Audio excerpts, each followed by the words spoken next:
his office? They were doing. Several times over. Secondly, the Obama administration would have never let people in without them being fully vetted, and all the stuff that is now coming out about these people would have been fatal to anybody, and I saw this happen to many, many people who wanted to work in the Obama administration. And thirdly, they wouldn't have let somebody in without a clearance. And so this is a completely different show, and we'll see how it unfolds. But look, I think Mike is absolutely right. In the end, do you really think that Donald Trump is going to allow a nicety like the clearance system to interfere with his wishes in this regard? It depends on whether he wants him out, if he thinks that Mueller's about to move on him. Right. Well, that's almost a secondary question, like whether this is a convenient way to shuttle him off. But the point is that the process of classification and security and all of that in the executive branch, in the structure, in the constitutional structure, flows from the president himself. He can declare that Jared Kushner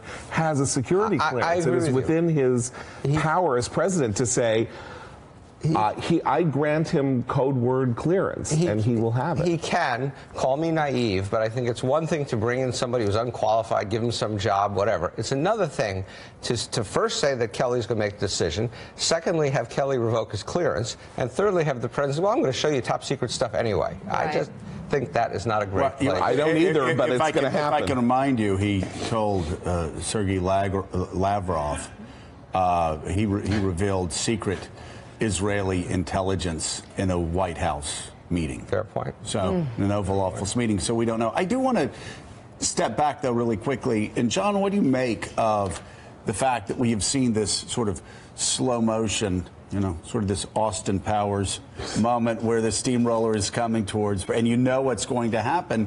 And we all just assumed at the end that General Kelly would be undercut. That didn't happen.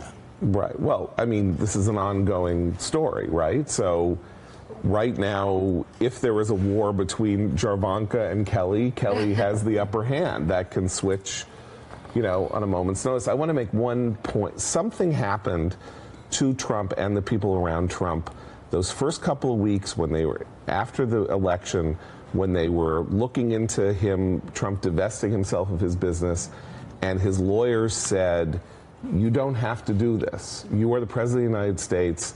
The executive branch flows from you. You can keep your businesses. You cannot be prosecuted for a crime. And you remember that press conference, and like a light bulb went off over Trump's head that said, I'm bulletproof. I'm in the clear. And whether or not that weirdly flowed, this antinomian, you know, thing flowed down from him to Jared to all these people who came in with no government experience, I think that's still very redolent in the White House. This idea that they have a get-out-of-jail-free card, or Trump at least has one, and it sort of spreads down to his family. Well, then there's this. White House Communications Director Hope Hicks is reportedly refusing to answer some questions related. He's a valued member of the team, and he will continue. We're getting this blurring of behavior in his private and public roles. We're going to take it as it comes along every single day. You're going to feel the presence of emptiness. We're more connected than ever. I don't think anything's ever going to change this.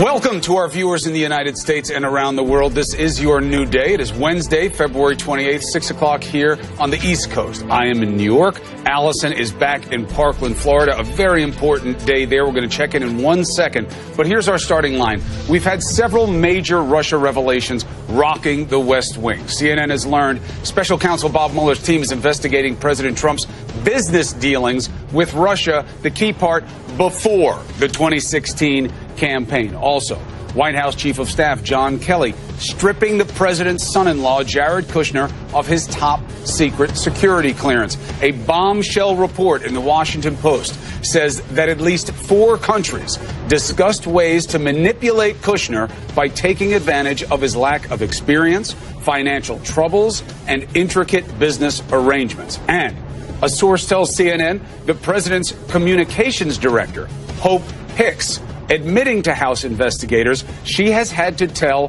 white lies for the president. But a top Democrat says Hicks refused to discuss her role in drafting a misleading statement about that 2016 Trump Tower meeting with Russians. Allison. Okay, so Chris, I am back here in Parkland, Florida. I am outside of Douglas High School that you can see over my shoulder, as well as a huge police presence, because it was exactly 2 weeks ago today that gunman turned Marjorie Stoneman Douglas High School into a war zone. So just 1 hour and a half from now, students will return to class for the first time since then. But of course, they will be without 17 of their friends and teachers who were killed during that massacre.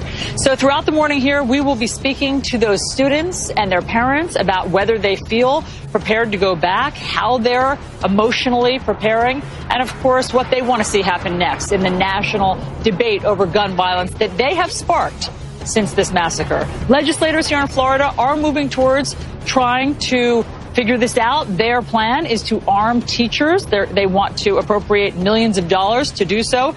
Meanwhile, efforts in Congress do not seem to be moving as quickly. So, Chris, some of the students are already here to talk to us, and we'll be bringing you that all morning. Important place to be. Thank you for being there for us. We'll be back with you in a second. We have all this covered this morning. Let's begin with CNN's Abby Phillip live at the White House. A lot of headlines that they cannot like. That's right, Chris. We are learning some new information this morning about the president's son-in-law, Jared Kushner, and also the Russia investigation. The special counsel probe appears to be looking into issues beyond the 2016 election, including the reasons behind Mr. Trump's decision to run for president in 2016. Multiple sources tell CNN that investigators for special counsel Robert Mueller have been asking witnesses about Mr. Trump's business dealings in Russia before the 2016 campaign as he considered a run for the presidency. I have no deals there. I have no anything. I have no investments in Russia. None whatsoever. Sources say questions from investigators include the timing of Mr. Trump's decision to run for president, any potentially compromising information the Russians may have had about him, and why efforts to brand a Trump Tower in Moscow fell through. Mueller's team also focusing on the financing of the 2013 Miss Universe pageant in Moscow. Mueller was looking at your finances, your family's finances, unrelated to Russia. Is that a red line? Would that be a breach of what his actual... I would say yes. Yeah, I would say yes. The Russia probe gaining steam as the political futures of President Trump's son-in-law and senior advisor Jared Kushner remains uncertain. The Washington Post reporting that foreign officials from at least 4 countries have discussed ways to manipulate Kushner by taking advantage of his complex business arrangements, financial difficulties, and lack of foreign policy experience. The Post also reporting that White House officials were concerned Kushner was naive and being tricked in conversations with foreign leaders. Jared Kushner was also having his own conversations with foreign officials, with people in other countries, and was not reporting those in the normal channels to White House officials. The story came hours after news that Kushner's top-secret clearance was downgraded after months of delays in completing his background check. For him to be the person who's carrying forward an important peace plan in the Middle East at the same time that he lacks a top security clearance, I just don't think that's workable. He's a valued member of the team, and he will continue to do the important work that he's been doing since he started in the administration. One of President Trump's closest aides, White House Communications Director Hope Hicks, also under scrutiny. A source tells CNN that Hicks admitted during more than 8 hours of testimony before a House panel that she's had to tell white lies for the president, but says she has not lied about substantive issues. Committee members say Hicks would not answer questions about her time in the White House or her role in drafting a misleading statement about Donald Trump Jr.'s 2016 meeting with Russians promising dirt on Hillary Clinton. Democrats on the committee demanding more transparency. With anyone who doesn't answer questions, they ought to be subpoenaed. This is not executive privilege. This is executive stonewalling.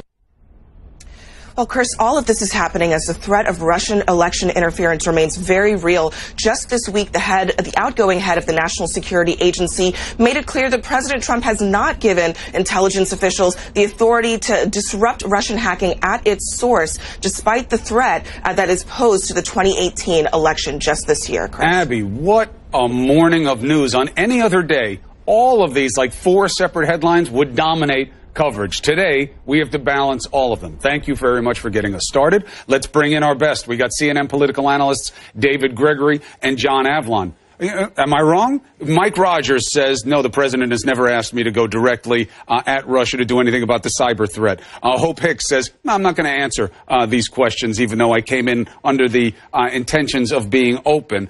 Jared Kushner having his clearance stripped by Kelly and what that must mean politically in the House. And then, of course, let's start with this one. David Gregory. Donald Trump said as president, if this guy, Mueller, goes after my money, that's too far. I don't know how this isn't crossing that line. If Bob Mueller is not just looking into financial transactions, but back before the 2016 campaign, who was he doing money with, what it could mean, what does that mean? But that's the essential question for investigators. I mean, you have to ask yourself, if there's a fact, right, that Russia interfered in our election, wanted to sway the election, don't know if they did, but they wanted to do it. You have a president who has not responded, who has not defended America and stood up for our election system. Why not?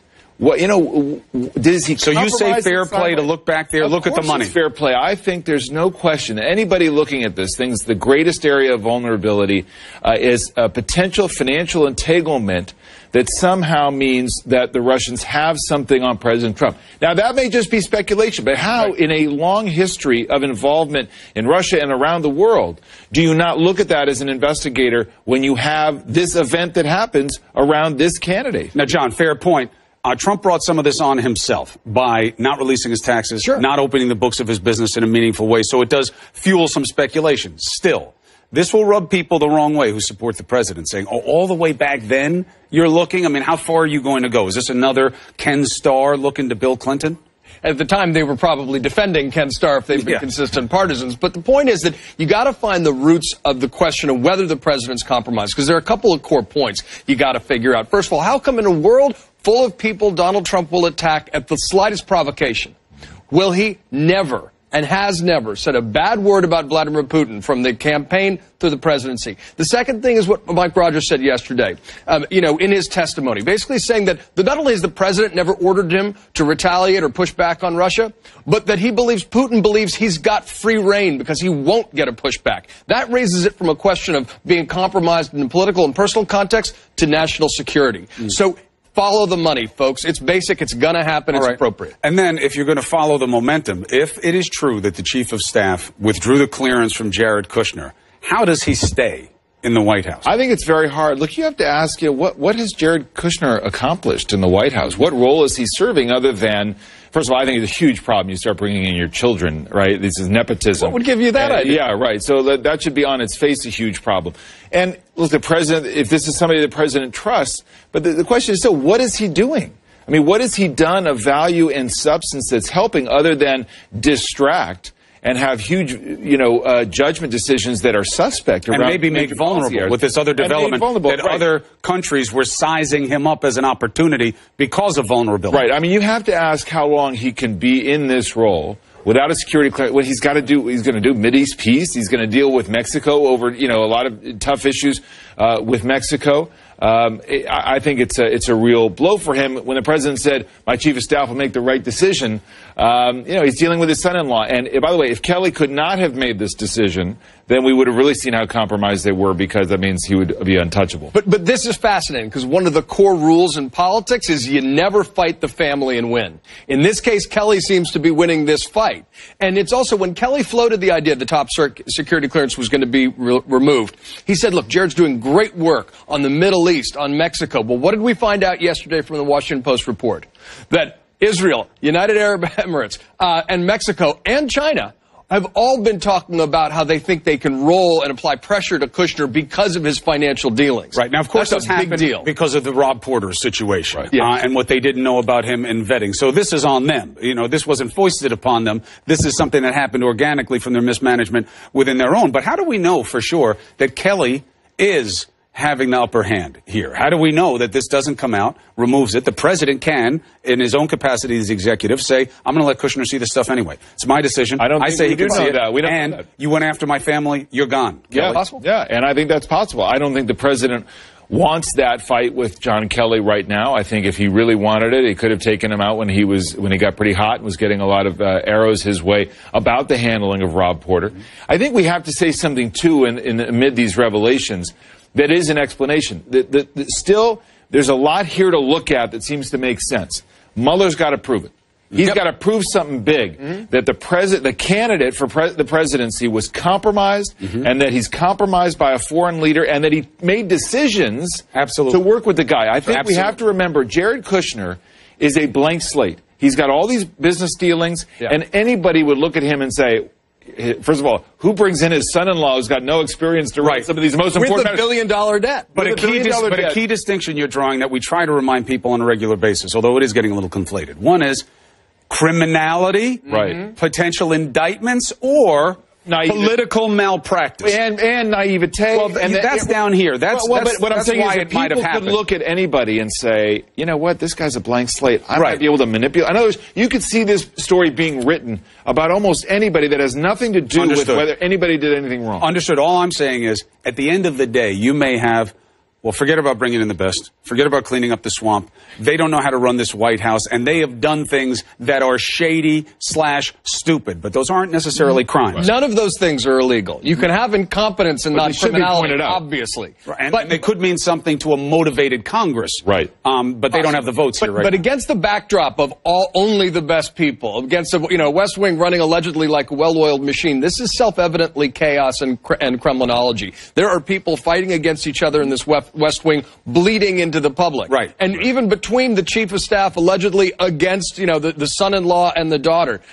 We had the communications director yesterday testifying on Capitol Hill, Hope Hicks, admitting, among other things, first of all, refusing allegedly to answer any questions about the transition of the White House without invoking executive privilege, and also admitting that she white lies for the president all the time, which is sort of the daintiest lie, but it's still a lie. Is white lies a verb? I white lie? I white lie. You white lie? I go to you as a source. Yeah. What is the implication? Obviously, look, you have a little bit of a weird legal/political vibe with she won't answer questions. Well, that's going to be up to how the committee wants to exercise their jurisdiction and their purview here. So she didn't do it. It was without penalty as far as we know. But what do you make of the admission that, we told some white lies?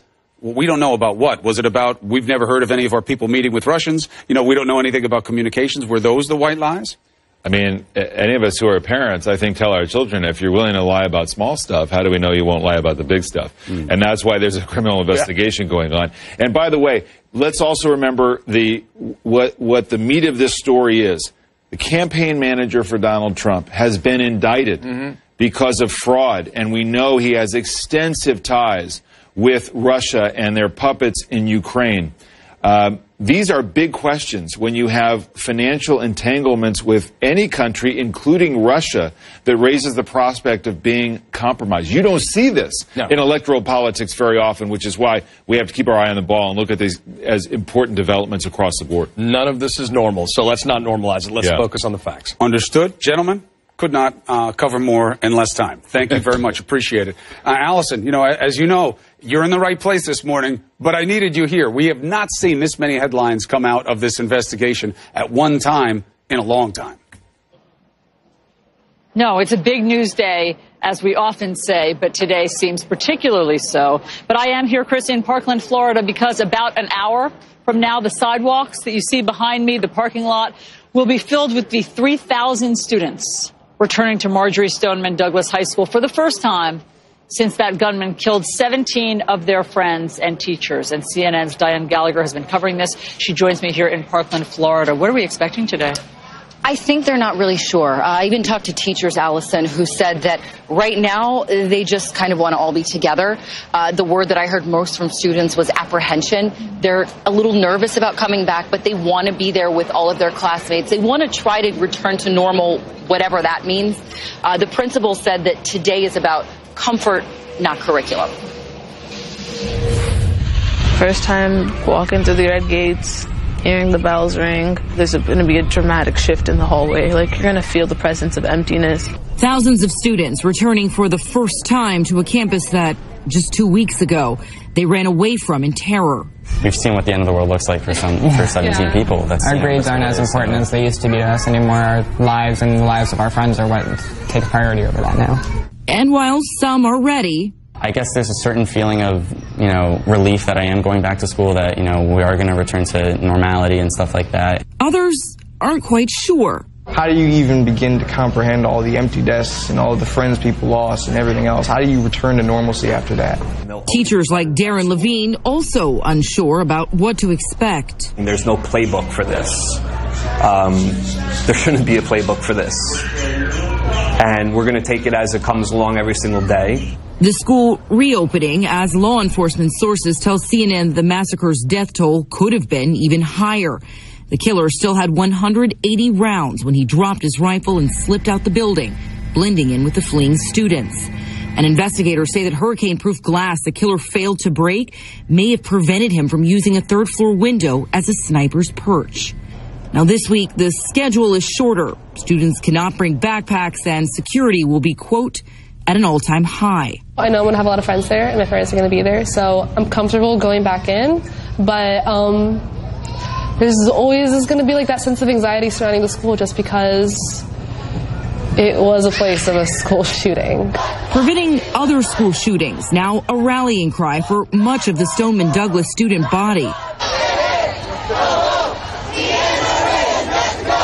But Wednesday, for at least half a day, the focus is here. We're going to come back as a class, and we're going to continue on. We're more connected than ever, obviously, and I don't think anything's ever going to change this. We're going to be a brotherhood till the day we die. And those students are actually going to be returning back to the classrooms they were in when that shooting happened 2 weeks ago today. Allison, I talked to one of the teachers, the teacher there in that story, Mr. Levine. We asked, what is he going to say when that bell rings at 7:40? He said, I got chills just thinking about it. I don't know yet. I'm not going to share it with you guys. I want to talk to the kids first. But he goes, looking at the way the past 2 weeks have gone, I'm sure that they will share it with all of you immediately. These kids have found their voices. The teachers are supportive, and they're hoping that that activism, as well as being together again, is going to help them get through what's going to be a very difficult day. Absolutely, but they do seem activated, and that's what's gotten them through these past 2 weeks. So thank you for sharing your talks with all of them with us. And Chris, we should just let you know there are some students who are not ready to go back, who say that they can't imagine going back into, as Diane just said, what they call a crime scene. So we'll be speaking to them also. We're also going to be, in a moment, meeting two students, one of whom was shot, how they're coping today with their emotional and physical wounds as they prepare to go to class today.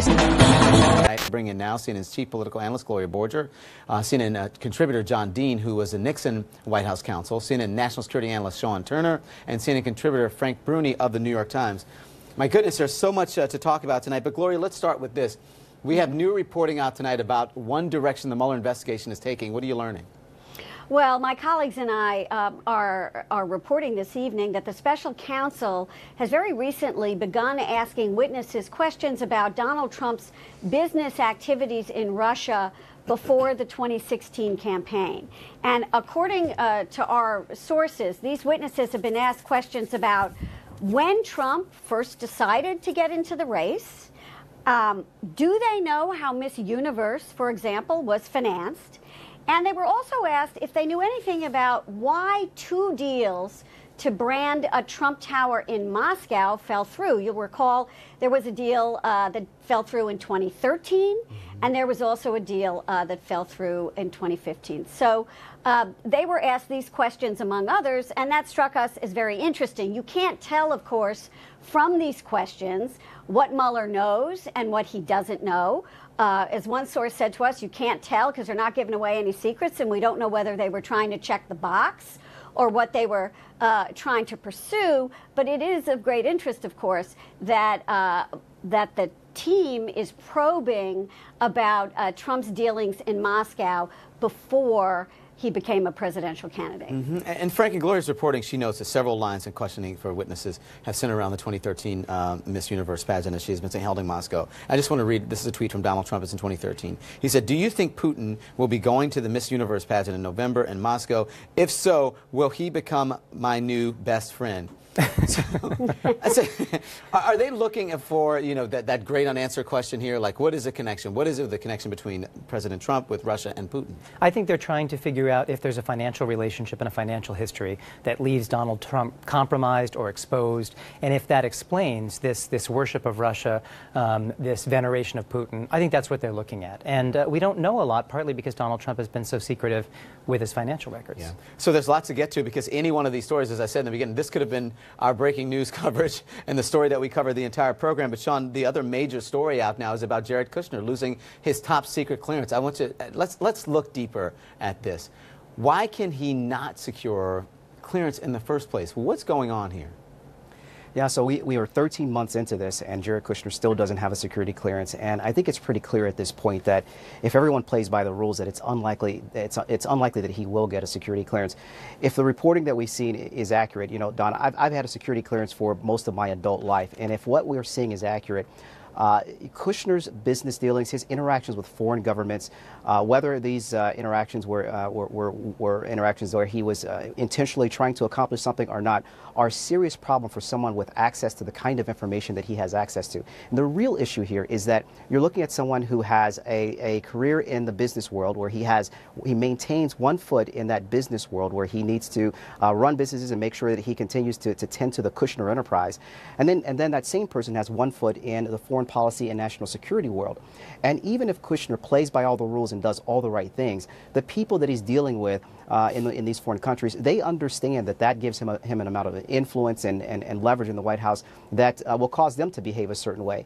So I think at this point, with all of that under consideration, it's just very unlikely that he's going to get a security clearance, and I think that's probably the best thing for us at this point.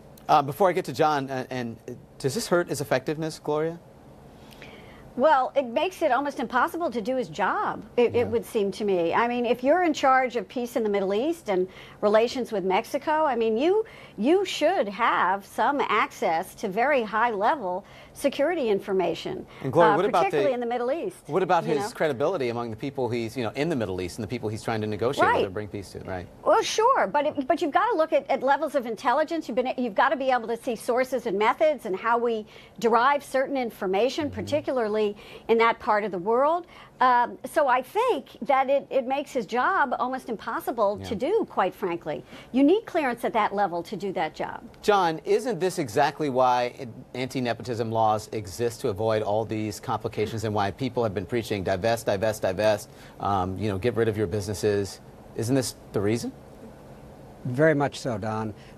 When you have either a family member or an in-law connected with your presidency, you really have problems, because this is exactly the sort of thing. Is the president, for example, really going to cut off his son-in-law? There are questions as to whether that will happen. Maybe he'll have a private channel with Jared and try to enable him to complete his work. I just think it was a terrible idea to hire his daughter and his son-in-law, and I'm quite surprised he really did. I mean, it really is adding to the swamp, not draining to the swamp. But John, it's twofold. As I said, it's nepotism, but it's also businesses, because Donald Trump did not, divest of his businesses. His kids are still running it. I'm sure he's still getting reports about his businesses. Ivanka has her own businesses. They have not divested from that. Jared Kushner has his own business, haven't divested from that. So it's more than just nepotism here we're looking at. Well, the conflict of interest laws they never contemplated a president with the kind of wealth that apparently Trump has and the kind of business activities that he's had. So I think post-Trump, we'll see a new set of conflict of interest laws on a president, which will be appropriate given what's happening during the Trump presidency. That's interesting, because I think part of the excuse, Frank, they've been using is that, well, he has so much with businesses. It's not unusual considering all the business ties that he has. But listen, this is what the Washington Post is reporting. 4 countries, Mexico, Israel, China, and the United Arab Emirates, UAE, discussing ways to manipulate Jared Kushner, including taking advantage of financial difficulties and inexperience in foreign policy. I mean, that sounds quite damning. Yeah, it totally is. And you look at those two reasons, his business dealings, his business debts, and his lack of experience. Both of those are reasons he should never have been in the White House in the first place. And he's there because of nepotism, and that's the third reason he shouldn't be there, because you can't trust that things are going to proceed in a normal fashion. I think we might be seeing the end of Jared and Ivanka. I think they've had a really rough last couple of days. I think things have not panned out for them in Washington the way they wanted them to. And I think this is something to watch, because I don't think they, at this point in time, are happy that they made this move. Well, and the way this sort of makes them look ineffectual, right? Totally. And you hit the nail on the head when you talked about, you can say my business is now in the hands of other people. I'm letting relatives make the decision. Right. I'm not making decisions. You still remain connected to those businesses. Your family members live and die by those businesses. You are obviously going to have those businesses in mind as you go about the business of government. And that's an enormous conflict, and this administration is ridden with them. I've got to ask you the same question. I'll ask a different way, Sean, because ultimately the president can decide who gets a permanent security clearance. He can, you know, overrule the chief of staff if he wants to, and he can decide that Jared Kushner, if he wants to, gets a permanent or a more permanent security clearance. So is there, or he can just say, you know, he can just tell him this stuff if he wants to, right? He can just give him the top secret stuff. So then is there something there that maybe the president saw in order and then said, well, listen, I'm going to let you, Kelly, decide this? Did someone say this may be bad for your presidency? You need to know this? Yeah, I think there's two different issues here. One, you're absolutely right, Don. The president can simply say that he wants Jared Kushner to have access to this information, and that's it. You know, the president said that will make it so. I think that the president, the people around the president who have kind of gotten to him and made sure that he understands that this is not just about the substance of the issue and whether or not he has a clearance and has access to information, but there are also the optics and the politics of this issue.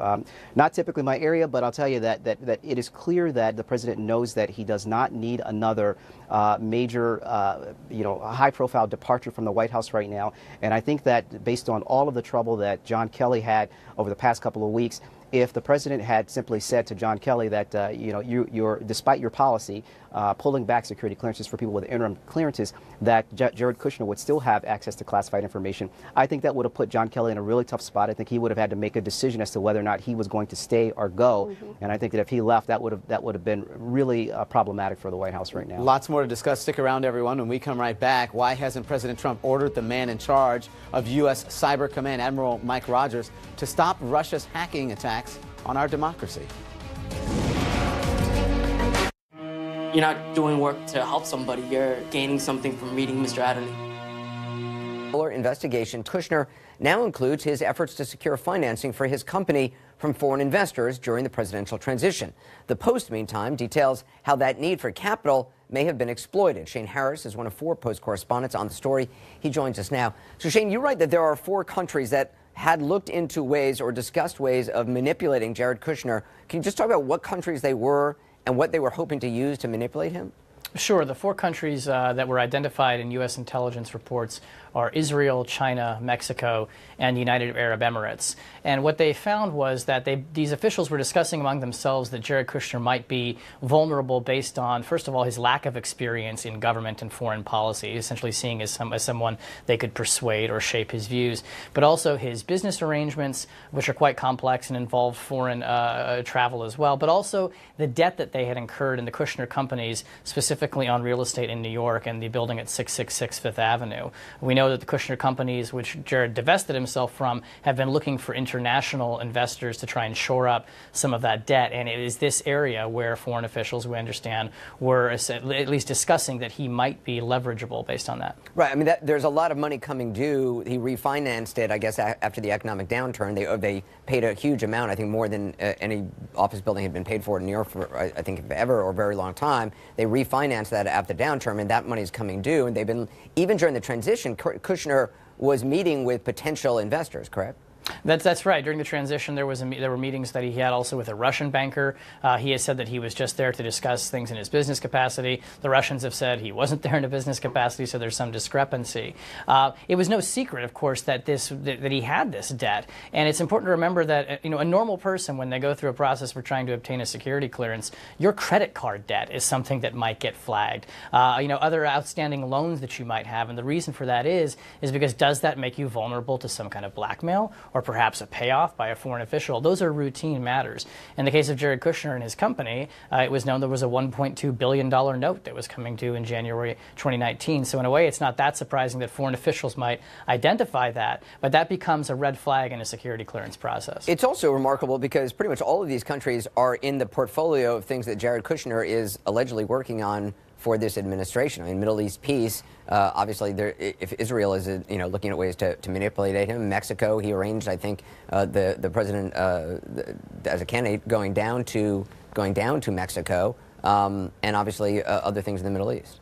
That's right. These are very much squarely in his portfolio of issues. There's also China was one of these countries we understand that was talking about him, and he has been a leading contact for the administration with Chinese officials. There's also another element to this, which is that Jared Kushner was also having his own conversations with foreign officials, with people in other countries, and was not reporting those in the normal channels to White House officials. And then the National Security Advisor, H.R. McMaster, discovered this in the spring of last year and was quite taken aback, we're told, that Kushner was effectively, he thought, maybe freelancing foreign policy. And they had to kind of have a meeting of the minds where Jared would agree to inform the National Security Advisor about these conversations he was having. Those conversations, we understand, became an impediment to him getting a final security clearance. That's a very significant piece of what was going on in his more than year-long attempt to get that clearance. And I remember the reporting, I think it was last week or so, and I can't remember if it was Washington Post or New York Times, but that Kushner was meeting, for instance, with the Chinese ambassador one-on-one without having any other career diplomats or China experts on hand to even take notes. Right, and there's been some excellent reporting on this in the New Yorker as well. That's where it was, yeah. Right, yeah. This case that Jared was essentially kind of having these meetings on his own without notifying people in proper channels. Now, look, it's perfectly customary for a senior advisor to the president to have these kinds of high-level meetings. What's very unusual, though, is for that person not to get some kind of briefing from experts and people in the intelligence community about the person that you're about to meet with, and then to not debrief about what was said after that meeting. As a senior advisor to the president, he is supposed to be keeping everyone in the White House in the loop on these issues so that there is a unified policy, a unified response. And so, frankly, that Jared Kushner knows that he's not getting played. I mean, a lot of these briefings are done to tell people, here's what this official is going to try to tell you, but here's what we really know they're up to, and then maybe they're misleading you. Shane Harris, fascinating reporting from the Washington Post. Thanks very much. Thanks. Plenty to talk about and a panel to match. Joining us is Carrie Cordero, Michael Zeldin, Phil Mudd, and Carl Bernstein. Phil, I mean, the downgrade of Kushner's security clearance coupled with the reporting for the Washington Post, do you believe he is even qualified to have any security clearance at this point?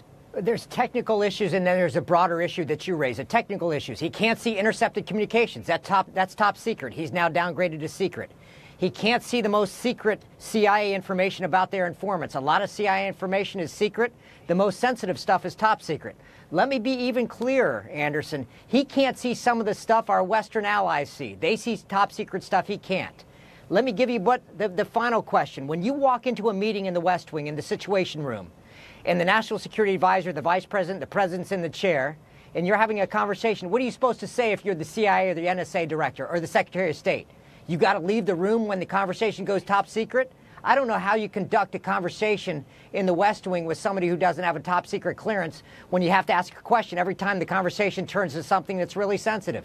Carrie, I mean, our Pamela Brown was reporting earlier that the FBI expects to have the investigation to Kushner's background wrapped up in about a month. So, I mean, is there any chance this downgrade is just temporary, that once the FBI finishes its work, the president can just say, look, I received the FBI report, I'm still giving Jared Kushner the highest clearance? I mean, it's basically up to the president, up to the White House, no?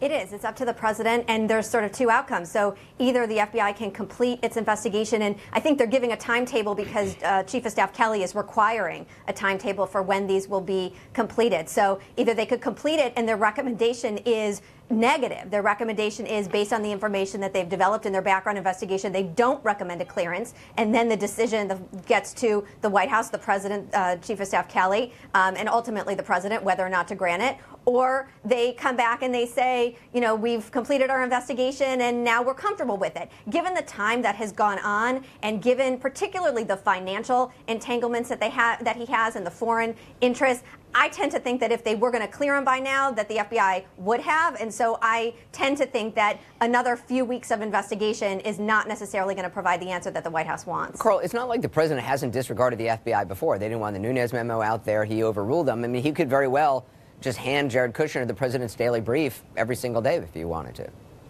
Absolutely, he has the right to, and he might well. There's a subtext, though, to all these stories coming together at once, and that is, as is known to the President of the United States and to officials throughout the White House, Jared Kushner is in the crosshairs of Special Prosecutor Mueller's investigation, which is focused in part on Jared Kushner like a laser. And there is every expectation in the White House and among lawyers who are representing other people in Mueller's investigation that Jared Kushner has many, many strikes lining up against him in the Mueller investigation. And the subtext here is that part of the things that have led to the rejection of his being eligible for a security clearance are also part of Mueller's investigation, particularly aspects that have to do with perhaps monetizing his position in the White House during the transition, trying to shore up his failing business enterprises while at the same time doing business on behalf of the Trump administration. This is serious business, and Mueller and a task force in Mueller's operation is looking at just those questions. So, Michael, how worried should Jared Kushner be about where the Mueller investigation is going with this? Well, he's, as Carl says, he really is in the epicenter of a lot of the issues that Mueller seems to have under investigation. With respect to the so-called collusion investigation, Jared was in the June 9th Trump Tower meeting. With respect to these conflicts of interest, the private business versus the state business. Remember the meeting that Jared held with VEB Bank back in December of 2017. This raised the same issues that the Washington Post is reporting. VEB Bank, remember, said Jared met with us on private business. Jared and the White House said, no, it was official business. So we're getting this blurring of behavior by Jared Kushner in his private and public roles. So I think that that's something that Mueller has to look at in the context of his counterintelligence investigations. So there are a couple of streams here that Jared is in the center of. That's not to say he did anything wrong by any means. I'm not suggesting that, but I'm just saying as a person of interest to Mueller, he arises in a lot of these particularly important issues. It's a very busy night. We've got a lot to get to, including White House reaction to Jared Kushner's security downgrade, and later another member of the inner circle, Hope Hicks, and her testimony today before the House Intelligence Committee, what she talked about, and perhaps more importantly, what she refused to. We'll get to the take of a congressman on the committee ahead on 360. All the questions today.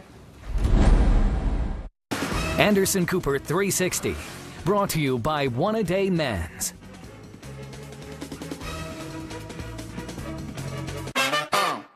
Swagger.